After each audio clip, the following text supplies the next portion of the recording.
You're watching Bizworld and I'm Ahmad Hamdan. The implementation of targeted subsidies next year is not expected to increase costs for existing industries.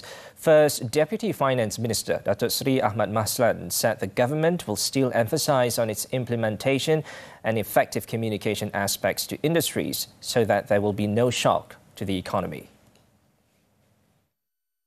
Bagi terus melindungi pengguna daripada kesan kenaikan harga sebenar minyak mentah di pasaran global, kerajaan masih mengekalkan harga shilling petrol RON 95 pada kadar RM2.05 seliter dan diesel pada kadar RM2.15 seliter sehingga kini. Sungguh pun harga pasaran sebenar bagi kedua-dua produk telah melebihi paras harga shilling yang ditetapkan.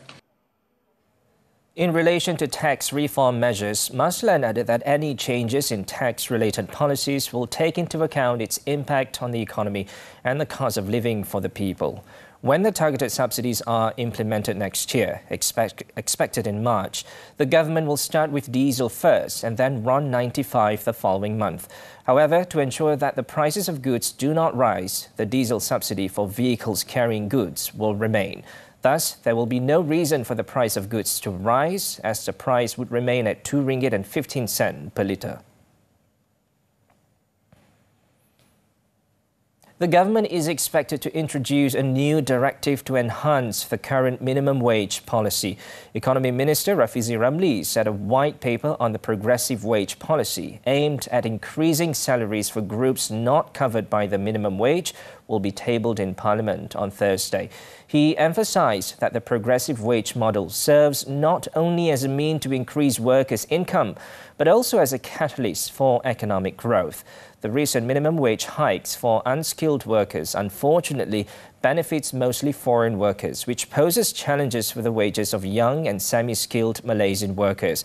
The government also believes the policy should not solely depend on employer regulations, but requires a comprehensive approach, eagerly anticipated by both workers and employers.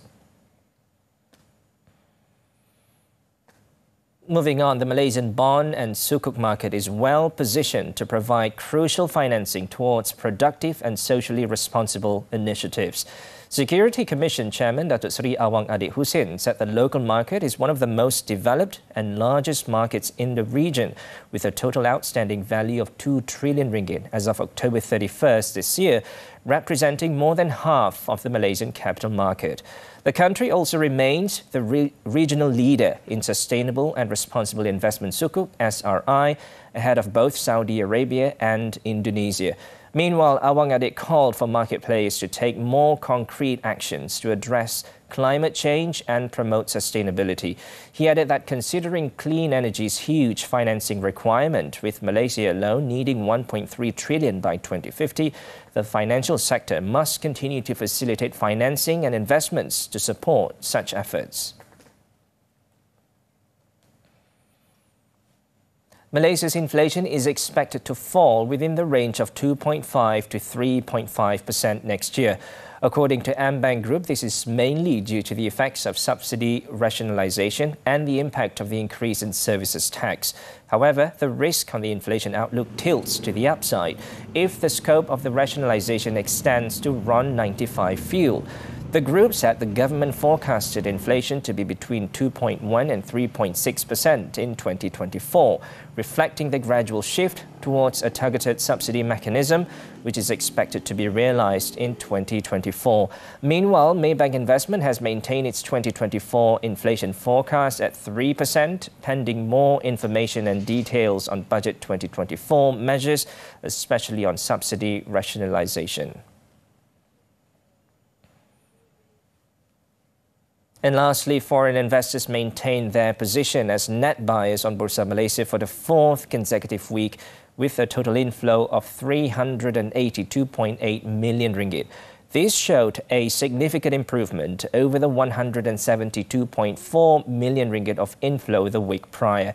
MIDF research said foreign investors net bought every day, with the highest inflow on Tuesday last week at RM232.6 million. The top three sectors with the highest net foreign inflows were utilities, healthcare and technology. while the top 3 sectors with the highest net outflows were consumer products and services, energy and telecommunication and media. At the same time, institutions continued to net sell for the 4th consecutive week, disposing of 355 million ringgit in equities.